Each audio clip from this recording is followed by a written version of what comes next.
Good morning, all of you. Let's continue some numerical problems based on relative lowering in vapor pressure. In previous video, we discussed following about two problems. Question number 1 and question number 2 already discussed. Let's continue question number 3. Question number 3 says vapor pressure of water at 293 Kelvin is 17.535 mm Hg. ठीक है, तो ये जो question है, ये question आपको क्या कह रहा है? ये आपको कह रहा है कि आपके पास में प्योर वाटर है, ये आपके पास है प्योर वाटर. ठीक है, प्योर वाटर का मतलब सीधा सा हो गया है कि ये प्योर सॉल्वेंट है. ये जो प्योर वाटर है इसका मतलब सीधा सा आपके पास में क्या है? प्योर सॉल्वेंट है. और प्योर जो सॉल्वेंट है, तो प्योर सॉल्वेंट का जो वेपर प्रेशर होता है, ये वेपर प्रेशर आपके पास में है. और कितना है ये दैट इज़ P(R)0 से इसे हम रिप्रेजेंट करेंगे. और इसकी जो वैल्यू आपको दी हुई है, वो वैल्यू कितनी दी हुई है? That is 17.535 mm Hg.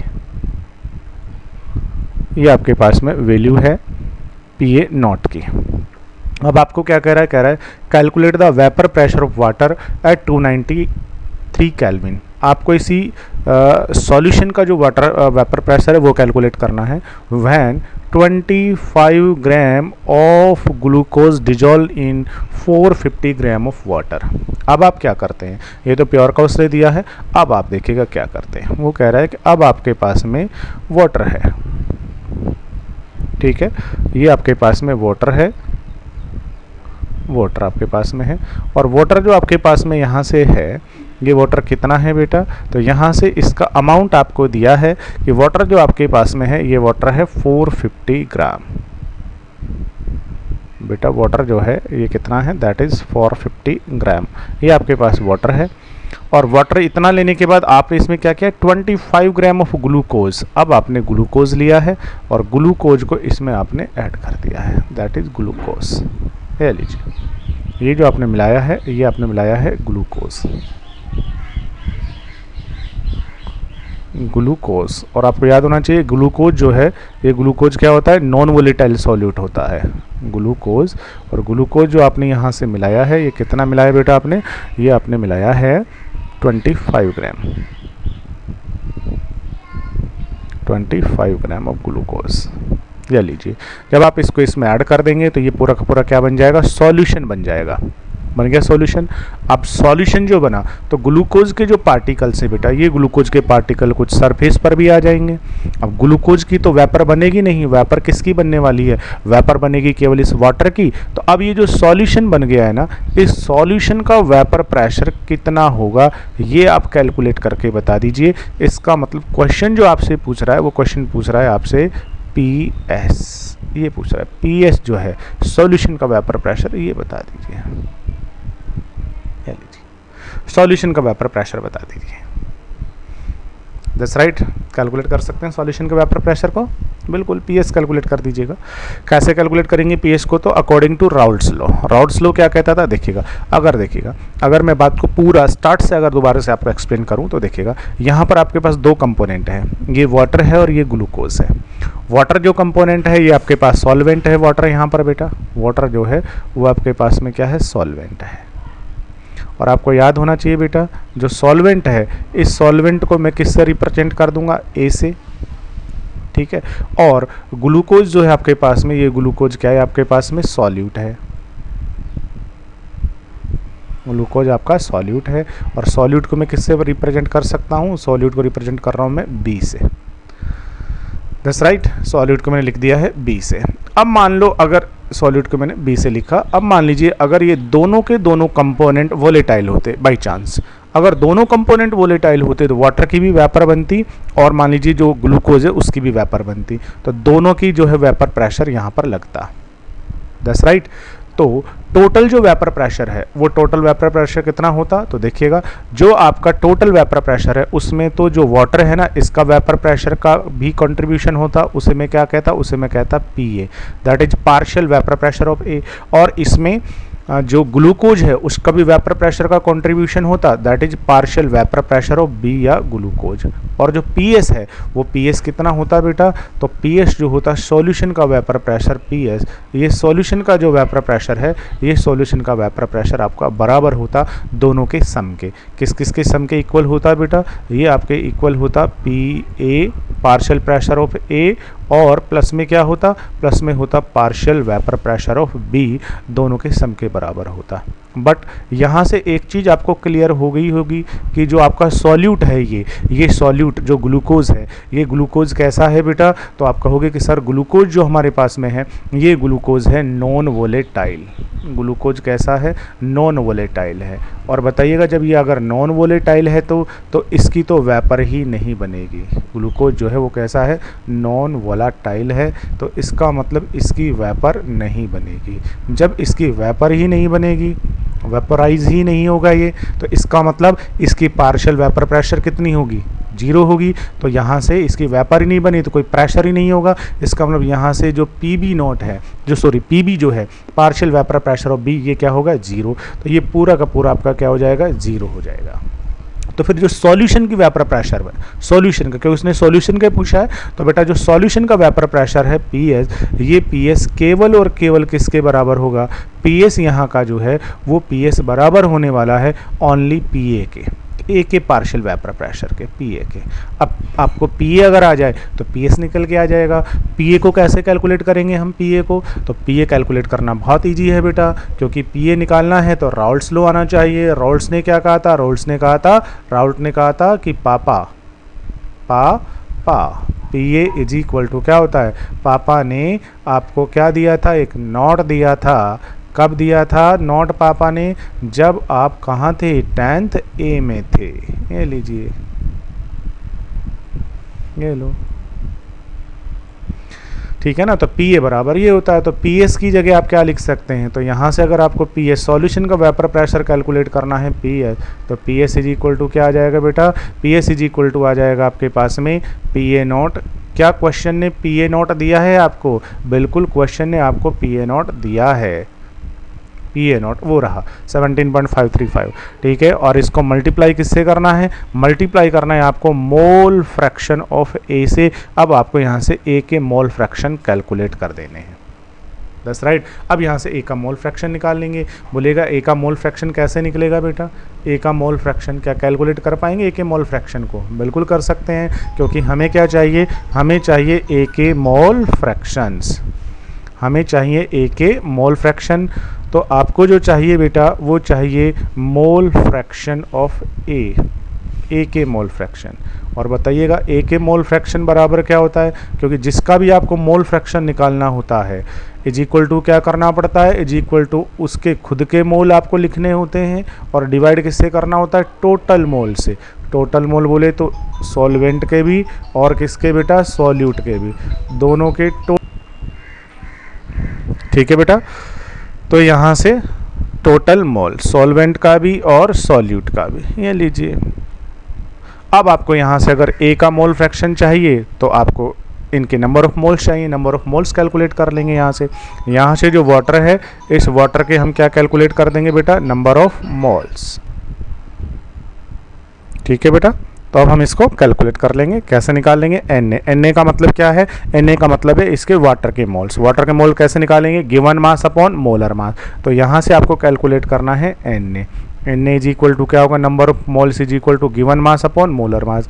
Given mass कितना है इसका, गिवन मास है आपके पास में 450, और डिवाइडेड बाई क्या करना है, मोलर मास। मोलर मास कितना होता है इसका, 18 ग्राम। ये लीजिए, इसको डिवाइड कर दीजिए, आपके पास नंबर ऑफ मोल्स आ जाएगा, एन आ जाएगा।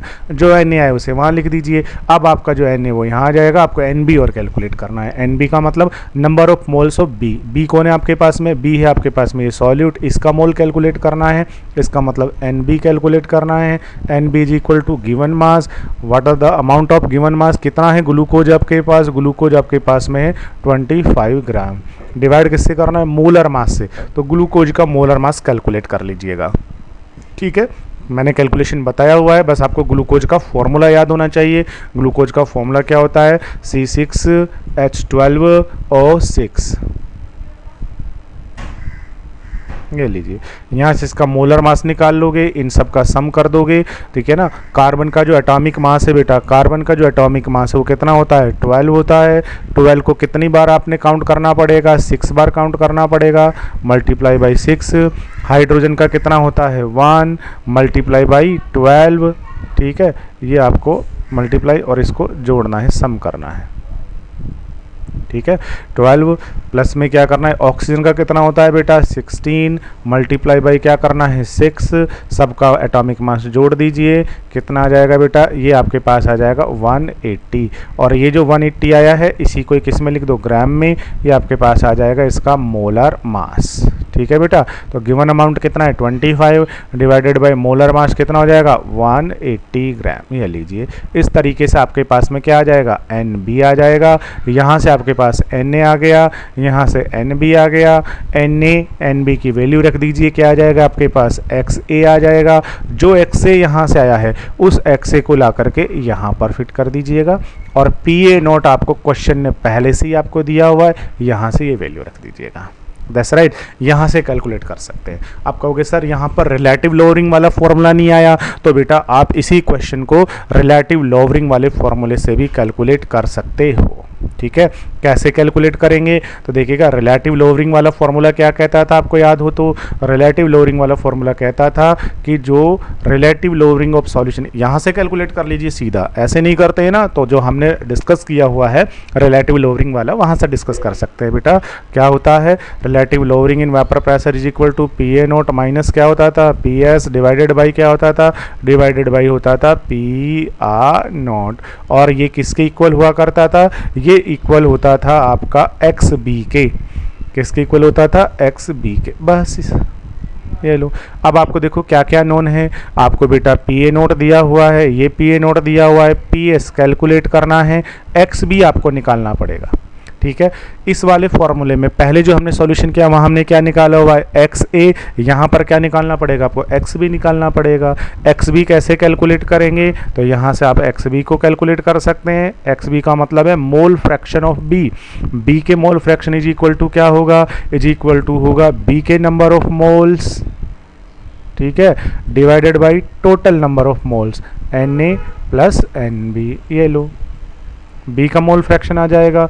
अब आपको NB नोन है, ये रहा 25 डिवाइडेड बाई 180। NB आपके पास में, उसे यहाँ रख दो। Na आपको नोन है यहाँ से 450 डिवाइडेड बाई 18। NB आपको यहाँ से नोन है, इसे कैलकुलेट कर लो, क्या आ जाएगा आपके पास, XB आ जाएगा। XB की जो वैल्यू आई है उसे यहाँ रखो। PA नोट आपको ऑलरेडी नॉन है, किसका कैलकुलेशन हो जाएगा, PS का, सॉल्यूशन का आपका वेपर प्रेशर आ जाएगा। इस तरीके से आप ये रिलेटिव लोअरिंग वाला फॉर्मूला भी लगा सकते हो, इससे भी सॉल्यूशन का वेपर प्रेशर कैलकुलेट हो जाएगा। और अगर आप राउट लो एप्लीकेबल करोगे, राउट लो लगाओगे, तो भी आप यहाँ से, क्योंकि आपको पता है सॉल्यूशन का वेपर प्रेशर तो दोनों के पार्शियल वेपर प्रेशर के सम के बराबर होगा। अब यहाँ पर सॉल्यूट जो है वो नॉन वोलेटाइल है, इसलिए उसका वेपर प्रेशर क्या हो जाएगा, 0 हो जाएगा। तो सॉल्यूशन का PA के बराबर होगा। PA इज इक्वल टू, राउट लो लगाओगे तो PA not dot XA। PA not आपको दिया, XA का कैलकुलेशन कर लिया, तो आपको मोल फ्रैक्शन तो कैलकुलेट करना ही पड़ेगा। दैट्स राइट, इस तरीके से हम इस क्वेश्चन को सॉल्व कर सकते हैं, ठीक है। अब हम करते हैं क्वेश्चन नेक्स्ट वाला सॉल्व।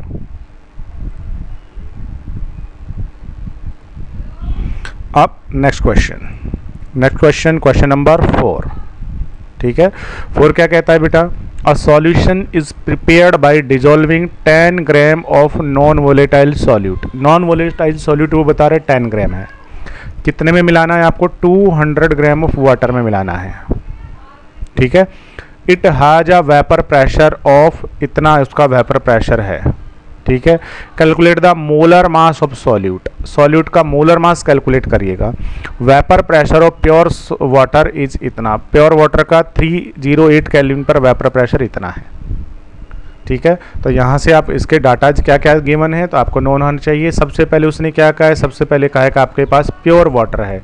अब बेटा अगर आपके पास में प्योर वाटर है तो बताओ प्योर वाटर का तो वेपर प्रेशर कितना उसने दिया है, तो टेम्परेचर बताकर उसने दिया है। तो प्योर जो वाटर है, इस प्योर वाटर का वेपर प्रेशर आपको उसने दिया है, प्योर वाटर का वेपर प्रेशर आपने दिया है, that is PR naught, that is vapour pressure of pure water, PA naught, ठीक है।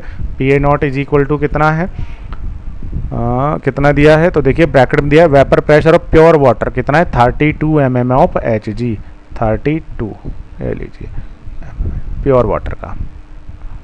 ठीक है, अब आप क्या कर रहे हो, अब आप एक सॉल्यूशन बना रहे हो, और जो सॉल्यूशन बना रहे हो तो कितना कितना क्या ऐड कर रहे हो, तो ये बिल्कुल प्रीवियस क्वेश्चन जैसा ही है। यहाँ पर जो आपने सॉल्यूशन बनाया है तो इस सॉल्यूशन को बनाने में आपने वाटर ऐड किया हुआ है बेटा। ठीक है, वाटर आपने ऐड किया हुआ है, वाटर। अब आपको याद होना चाहिए वाटर जो है, ये वाटर क्या है आपका सॉल्वेंट है, तो वाटर को हम किससे लिखने वाले हैं, ए से लिखने वाले हैं। ठीक है, वाटर आपने कितना वाटर आपने यहाँ पर मिलाया है, तो कह रहा है कि आपने 10 gram of non volatile solute को 200 ग्राम ऑफ वाटर में मिलाया है। तो वाटर जो आपने मिलाया यहाँ से वो आपने मिलाया है 200 ग्राम। अब अगर आप एक चीज़ यहाँ से सीधा समझना चाहो तो वो सीधा समझ सकते हो, 200 ग्राम वाटर जैसे ही मिलाया तो सीधा हम इसका यहाँ पर डायरेक्ट ही क्या कैलकुलेट कर लें, नंबर ऑफ मोल्स कैलकुलेट कर लें क्या एन, यहाँ सीधा का सीधा कैलकुलेट कर सकते हैं given by mass upon molar मास करके। और अगर सीधा नहीं कैलकुलेट करना चाहते हो तो बेटा हम बाद में भी कैलकुलेट कर सकते हैं। ठीक है, अब आपने इसमें क्या किया हुआ है, कोई नॉन वोलेटाइल सॉल्यूट लेकर के आए हो, ये नॉन वोलेटाइल सॉल्यूट आपने मिला दिया, ये आपका है सॉल्यूट। ठीक है, और सॉल्यूट जो है बेटा उस सॉल्यूट को हम किससे लिखने वाले हैं, जो आपका सॉल्यूट है उस सॉल्यूट को हम किससे लिखने वाले हैं, सॉल्यूट को हम लिखेंगे बी से। इस बी को आपने मिलाया है, कितना मिला है ये सॉल्यूट आपने, तो कह रहा 10 ग्राम आपने नॉन वोलेटाइल सॉल्यूट को मिला दिया है, 10 ग्राम। ये लीजिए 10 ग्राम आपने सॉल्यूट को मिला दिया। अब ये सॉल्यूशन बन गया है, सॉल्यूट के पार्टिकल सरफेस पर भी आएंगे, सरफेस पर आएंगे तो वेपर कम बनेगी, वेपर कम बनेगी तो जो सॉल्यूशन का वेपर प्रेशर है, ये सॉल्यूशन का जो वेपर प्रेशर है ना, ये इसने दिया हुआ है। ठीक है ना, क्या करा है, it has a vapour pressure. अब देखो सॉल्यूशन का वेपर प्रेशर प्योर सॉल्वेंट से तो कम ही होगा, प्योर वाटर का कितना था वेपर प्रेशर 32 था। अब आपने इसमें नॉन वोलेटाइल सॉल्यूट मिला दिया है तो बेटा अब इसका वेपर प्रेशर कम हो जाएगा। अब कितना है इसका वेपर प्रेशर, तो पीएस आपको दिया है, कह रहा है अब इसका जो वेपर प्रेशर है वो है 31, उससे तो कम ही होगा, 31.84 mm ऑफ Hg, इतना है इसका वेपर प्रेशर। ले लीजिए 31.84 mm ऑफ Hg है इसका वेपर प्रेशर। क्या कह रहा है, अब क्वेश्चन में कह रहा है calculate the molar mass of the solute. ये जो सॉल्यूट आपने मिलाया है ना, इस सॉल्यूट का मोलर मास कैलकुलेट करके बताइए। इसका मतलब आपसे जो पूछ रहा है वो पूछ रहा है इसका मोलर मास m और सॉल्यूट का है तो b। आपसे इस क्वेश्चन में mb जो है ना, ये mb वो पूछ रहा है, mb। आगे बात समझ में, ये लीजिए। अब आपके पास डाटा कौन कौन से हैं, तो देखो आपके पास में डाटा PA नोट उसने दिया हुआ है आपको, PS आपको उसने दिया हुआ है, वाटर जो है वो आपको दिया हुआ है। अब देखो वाटर का अमाउंट कितना है 200 ग्राम। वाटर के अमाउंट को मैं क्या लिख सकता हूँ बेटा, वाटर का जो अमाउंट है इसे मैं लिखूँगा WA, ए सॉल्वेंट के लिए, और इसका अमाउंट आपके पास में है WA। वाटर का मोलर मास कितना होता है दिया नहीं है बट हम खुद लिख सकते हैं इसको, तो इसका मतलब हमारे पास में MA molar mass of water, MA। Water का मोलर मास कितना होता है बेटा, वाटर का जो मोलर मास है, ये वाटर का मोलर मास होता है कितना 18 ग्राम। ठीक है ना, वाटर का मोलर मास 18 ग्राम। सॉल्यूट आपको दिया हुआ है, बताओ सॉल्यूट कितना है यहाँ पर, सॉल्यूट जो है वो 10 ग्राम आपने यहाँ पर डिजोल्व किया है, तो सॉल्यूट का अमाउंट आपको दिया हुआ है। इसका मतलब आपको क्या दिया हुआ है, आपको सॉल्यूट का अमाउंट WB आपको दिया हुआ है 10 ग्राम। पूछ क्या रहा है, MB पूछ रहा है। तो इतने सारे डाटा आपको दिए हुए हैं, ठीक है ना। अब बताओ कैसे कैलकुलेट करेंगे इसको, तो इसको हम कैलकुलेट कर सकते हैं by relative lowering in vapour pressure से। दैट्स राइट, ऐसा हमने प्रीवियस क्लास में डिस्कस किया हुआ है बेटा कि relative lowering in vapour pressure क्या होता है। Relative lowering in vapour pressure होता है PA नॉट, ठीक है बेटा, माइनस क्या करते हैं PS, डिवाइडेड किससे करते हैं बेटा, PA नॉट से, ठीक है। और ये जो है ये किसके बराबर होता है, ये बराबर होता है सॉल्यूट के मोल फ्रैक्शन के, जो सॉल्यूट आपने डाला है ना उस सॉल्यूट के मोल फ्रैक्शन के। ये लीजिए सॉल्यूट के मोल फ्रैक्शन के, ये लो। अब सॉल्यूट के मोल फ्रैक्शन कैसे निकालते हैं, तो यहाँ से देखो आपको क्वेश्चन में क्या क्या दिया हुआ है, तो देखिएगा डाटा आपके पास में PA नोट भी है, PS है, PA नोट, ये सब कुछ है। यहाँ की बात करते हैं तो सॉल्यूट के मोल फ्रैक्शन कैसे कैलकुलेट करने हैं बेटा, तो आप कहोगे कि सर सॉल्यूट के मोल फ्रैक्शन तो हम इस तरीके से कैलकुलेट करेंगे कि हमारे पास में PA नोट है माइनस PS है और divided by P A naught. ये तो सब कुछ हमारे पास में है ही ऑलरेडी, ठीक है, divided by P A naught, ये तो ऑलरेडी हमारे पास में है, इज इक्वल टू। अब आपको सॉल्यूट के मोल फ्रैक्शन लिखने हैं, जिसके भी मोल फ्रैक्शन लिखने हैं तो क्या करना पड़ता है आपको, उसका मोल लिखना पड़ता है और उसके मोल में आपको डिवाइड लगाना पड़ता है। किसका डिवाइड लगाना पड़ता है, टोटल मोल का। टोटल मोल बोले तो सॉल्वेंट के भी मोल और सॉल्यूट के भी मोल, ये लीजिए, ठीक है। और ऐसे पार्ट में आपको क्या करना पड़ता है, कहेंगे कि यहाँ पर सॉल्वेंट बहुत ज़्यादा है और सॉल्यूट आपने बहुत कम मिलाया, इसका मतलब बहुत डाइल्यूट सॉल्यूशन है। डाइल्यूट सॉल्यूशन है तो सॉल्यूट कम होगा ना, तो जो सॉल्यूट आपके पास है उसके नंबर ऑफ मोल्स बहुत कम होंगे। तो ऐसी कंडीशन में, ऐसा हमने लाइव क्लास में आपको डिस्कस करके बताया कि इस कंडीशन में Na जो है ना ये बहुत ज़्यादा होगा, ठीक है, और कौन बहुत कम होगा, Nb बहुत कम होगा। तो ऐसी कंडीशन में आपको क्या करना है, जब सॉल्यूशन बहुत डाइल्यूट होगा, सॉल्यूशन जो है वो क्या होगा, बहुत ज़्यादा डाइल्यूट होगा। जब सॉल्यूशन बहुत ज़्यादा डाइल्यूट होगा तो ऐसी कंडीशन में आपको क्या करना है, जब आपका ये बहुत छोटा है ये बहुत बड़ा है, तो इसमें अगर आप Na के अंदर, ऐसी कंडीशन में Na के अंदर अगर आप बेटा Nb ऐड भी कर दो तो भी Na में कोई ज़्यादा फर्क नहीं आएगा, ठीक है ना। ऐसा आपको सपोज करना ही पड़ेगा, क्योंकि इसमें अगर ये ऐड भी कर दो तो इसको अप्रॉक्स किसके इक्वल माना जा सकता है, इसको Na के इक्वल ही माना जा सकता है, ठीक है, क्योंकि आपका सॉल्यूट देखिएगा बहुत कम है, सॉल्वेंट बहुत ज़्यादा है, इसका मतलब ये एक बहुत डाइल्यूट सॉल्यूशन है। दस राइट। अब आप यहाँ से इसे सॉल्व कर सकते हैं। सॉल्व करेंगे तो क्या आ जाएगा बेटा आपके पास में, आपके पास आ जाएगा P R naught minus P S, ठीक है बेटा, divided by P R naught, divided by P R naught is equal to क्या आ जाएगा, इज इक्वल टू, अब आप इसको लिख सकते हो, क्या लिख सकते हो बेटा, Nb, number of moles of solute Nb, और डिवाइडेड क्या करोगे, डिवाइडेड जो करोगे वो करोगे आप Na से, डिवाइडेड बाई Na, ये लीजिए, इसे हम Na ही लिख सकते हैं। अब Nb कैसे निकालना है, Na कैसे निकालना है, Nb बराबर क्या होता है, Nb का मतलब है मोल्स ऑफ सॉल्यूट। सॉल्यूट के मोल हम कैसे कैलकुलेट करते हैं बेटा, तो किसी के भी मोल कैलकुलेट करते हैं तो इसको हम ऐसे लिखेंगे पी ए नॉट, ठीक है, minus P S divided by P A naught, ये लीजिए, is equal to Nb। Nb का मतलब है number of moles of solute. ये जो सॉल्यूट है ना, इस सॉल्यूट के मोल्स, ठीक है बेटा, सॉल्यूट के मोल्स, दैट इज Nb। और मोल किसी का भी कैसे निकालते हैं, mole, number of mole is equal to होता है उसका गिवन मास, गिवन मास बोले तो Wb, और डिवाइडेड बाई क्या करते हैं, उसका मोलर मास बोले तो Mb। तो देखिएगा ये जो Nb है, इस Nb की जगह हम क्या लिख सकते हैं, Mb Wb अपॉन Mb। तो इसकी जगह हम लिख सकते हैं Wb, इसका गिवन अमाउंट, ठीक है बेटा, डिवाइडेड बाई इसका मोलर मास Mb, ले लीजिए, ये आपका हो गया Nb। अब इस Nb के बाद में आपको क्या करना है, इसमें डिवाइड लगाना है किसका, Na का। Na का मतलब number of moles of A, या सॉल्वेंट के मोल। सॉल्वेंट के मोल कैसे लिखेंगे बेटा, Na कैसे कैलकुलेट करेंगे, Na बराबर इसके मोल, सॉल्वेंट के मोल बराबर इसका गिवन अमाउंट बोले तो Wa, कितना है 200 ग्राम, डिवाइडेड बाई इसका मोलर मास कितना है Ma 18, ठीक है ना। तो अब हम Na की जगह क्या लिखेंगे, Na की जगह लिखेंगे Wa अपॉन Ma, ये लीजिए, ये आपके पास फॉर्मूला बन गया। अब आप इस फॉर्मूले में देख लीजिए आपको कौन कौन सी चीज़ नॉन है। तो इस फॉर्मूले में आपके पास में ये नॉन है, पी ए नोट दिया हुआ है 32 है बेटा, पी एस भी आपको दिया हुआ है 31.80 है, पी ए नोट आपके पास में है। डब्ल्यू बी क्या है, डब्ल्यू बी है सॉल्यूट का अमाउंट, और सॉल्यूट का अमाउंट कितना है देखिएगा 10 ग्राम, तो ये वैल्यू भी आपको नॉन है यहाँ से, दैट्स राइट। अच्छा, एम बी है मोलर मास ऑफ सॉल्यूट, ये आपको कैलकुलेट करना है, याद रखें ये जो वैल्यू है यही आपको कैलकुलेट करनी है, ये कैलकुलेट करना है ये वैल्यू, ठीक है बेटा।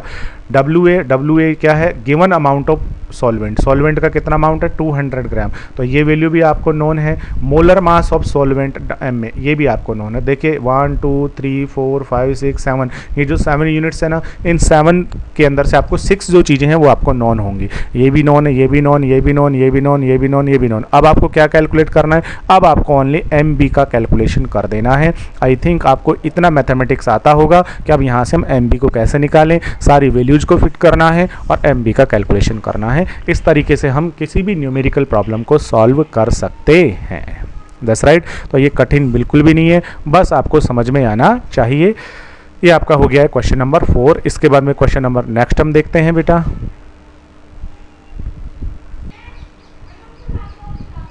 Question number next, question number 5। देखो बेटा क्वेश्चन नंबर नेक्स्ट क्या कह रहा है, रीड करते हैं। कह रहा है 5 कह रहा है at 25 degree Celsius temperature constant हो गया 25 डिग्री। टेम्परेचर का यहाँ कहीं कोई काम नहीं है, ठीक है ना। 25 डिग्री सेल्सियस के ऊपर saturated vapour pressure of water, ठीक है। वाटर का वेपर प्रेशर आपको उसने दिया हुआ है, ठीक है। अब आपके पास में क्या है, वो कह रहा है प्योर वाटर है, ये लो प्योर वाटर। अब प्योर वाटर है तो प्योर वाटर का क्या बनेगा, वेपर प्रेशर बनेगा। इसका मतलब आपको क्या दिया हुआ है, उसने आपको दिया हुआ है PA0, ठीक है। PA0 जो है वो कितना है बेटा, PA0 that is 3.165 kilo pascal या इतना mmHg, ठीक है। तो आप इसको पास्कल में कन्वर्ट कर सकते हैं, किलो को हटा के, या mmHg में ही रख लीजिएगा, ठीक है बेटा। तो आपके पास में PA0 कितना है 23.75 mmHg है। अब क्या कह रहा है, अब find out the saturated vapour pressure of a 5% aqueous solution of urea at same temperature, ठीक है ना। अब क्या कह रहा है, अब आपको कह रहा है कि ये जो आपके पास में वाटर है ना, इस वाटर के अंदर आपको यूरिया ऐड करना है, समझेंगे। ये वाटर है आपके पास में, इस वाटर के अंदर आपको क्या ऐड करना है, ये वाटर जो है ना, इस वाटर में आपको यूरिया ऐड करना है, ठीक है। ये आपके पास है वाटर और इस वाटर में आपको यूरिया ऐड करना है। बट यहाँ जो समस्या आने वाली है वो क्या समस्या आने वाली है, वाटर के अंदर आपको यूरिया ऐड करना है। तो ये आपने इसमें यूरिया को ऐड कर दिया, यूरिया को ऐड कर दिया,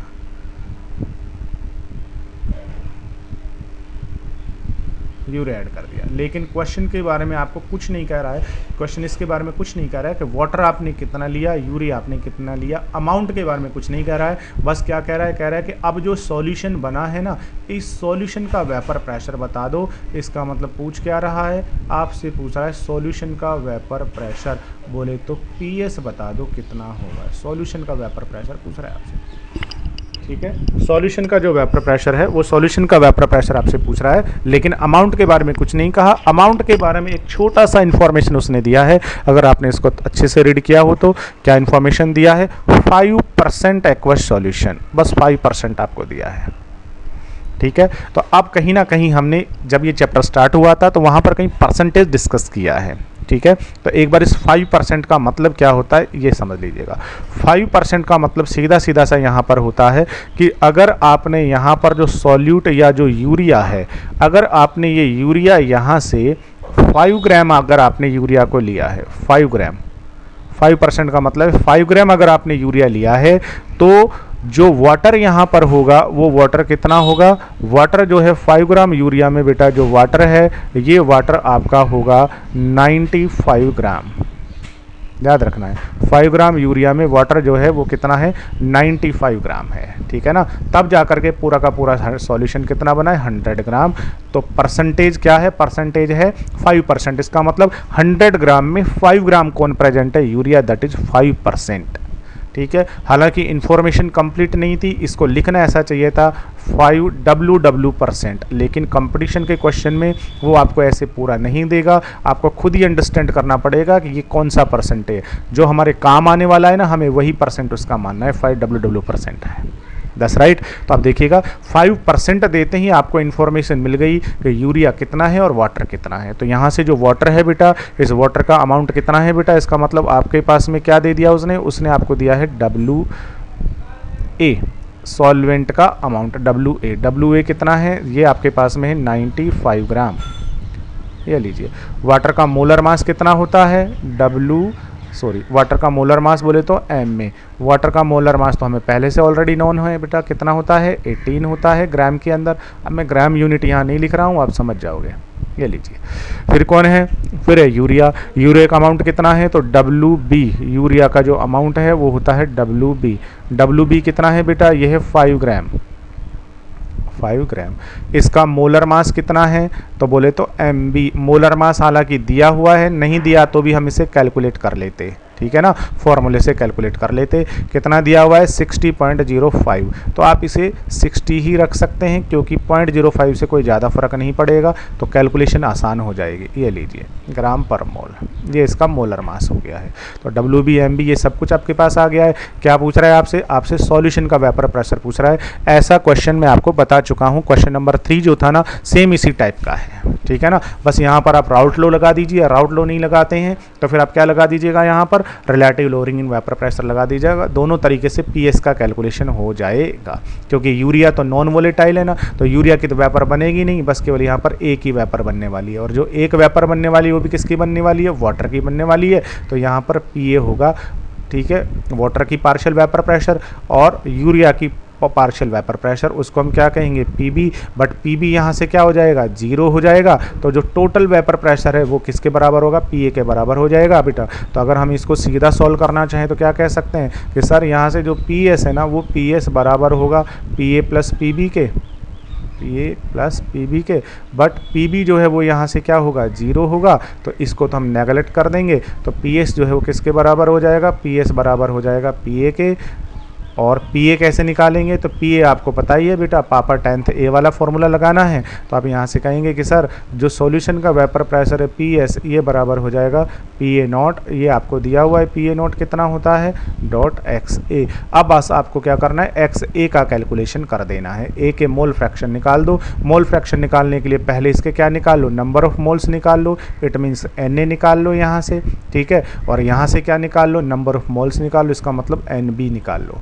और फिर वहाँ से क्या निकाल दो, यहाँ से XA का कैलकुलेशन कर दो, ठीक है बेटा।